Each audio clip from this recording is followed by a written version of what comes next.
तेव्हाच कोल्हा आत येत असेल. शक्यतो मी गुहेत उपस्थित आहे म्हणून गुहा शांत आहे.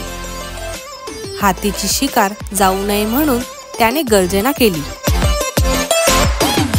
हो, मीच आहे गुहा. तू ये आत. मला तुला काहीतरी सांगायचं आहे. तुझी मी केव्हापासून वाट बघते आहे. बरं झालास तू आला. आता लवकरच तू आत ये. त्याच्या गर्जनेने सिंह आत असल्याचे कळले आणि तो लगेच पळून गेला. सिंहाला काही समजले नाही.